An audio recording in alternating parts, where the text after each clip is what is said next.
The news day continues here on One News Now. I'm Diego Castro. Transport groups continue to criticize the PUV consolidation ahead of its deadline on December 31 after the LTFRB released a statement saying all major routes in the metro will be operated by consolidated operators. Speaking on Radio 5, Piston National President Modi Floranda slammed the LTFRB, noting that the program could lead to conflicts among drivers and operators.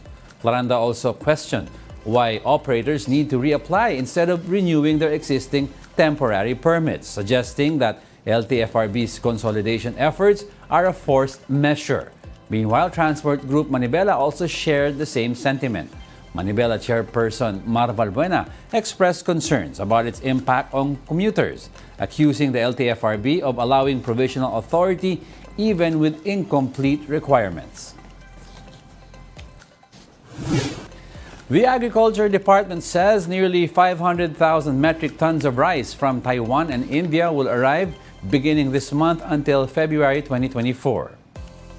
According to the DA, some 100,000 metric tons of rice has reportedly arrived in the country.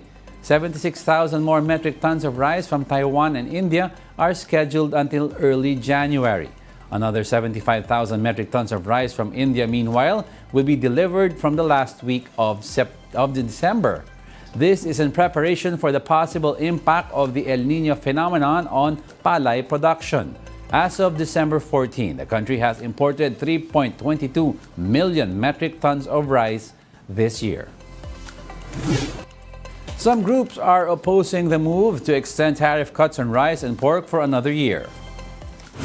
The lower tariffs were first implemented back in May 2021 under the order of former President Duterte to respond to rising prices of certain agricultural goods. Tariffs or tax imposed on imported pork were brought down to 15 to 25%, corn to 5 to 15%, and rice to 35%.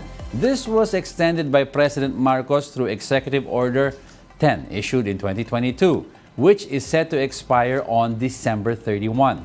But now the administration has decided to further extend this order for 2024. Agriculture Group SINAG or the Samahang Industriya ng Agrikultura rejects this move, saying that it only benefits importers at the expense of local producers. Nasaan yung nakinabang consumer? Hindi naman pinapasok ng importers. Again, yung kanilang kinita sa pagtitipid niya sa lower tariff, never naman siya napasa sa consumer. We'll be back with more stories after the break. Keep it here on One News.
You're still watching One News Now. I'm Diego Castro.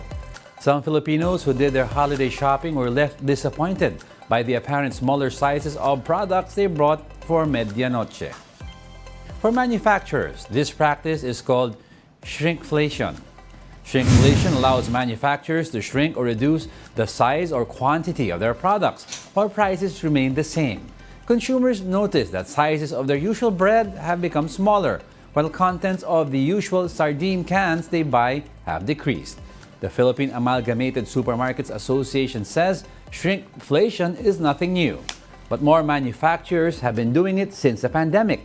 The DTI also explains the practice of shrinkflation is not against their policy and is more of a business decision among manufacturers. They're saying that pandaraya. No, it's not. It's a choice. Like yung size ng sardinas, they're both available on the shelf. So, hindi naman tinanggal yung isa eh. Kung tinanggal yung isa, sabihin mo, nanlilin lang. Both are available and on the label, nakalagay naman yung weight.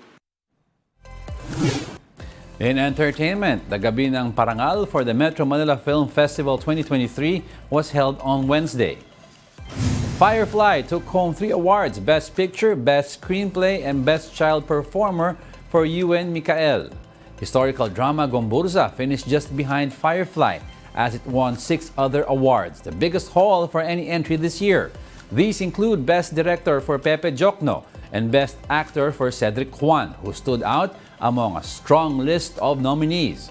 Malyari won 3rd Best Picture, followed by When I Met You in Tokyo, which saw its star Vilma Santos win Best Actress.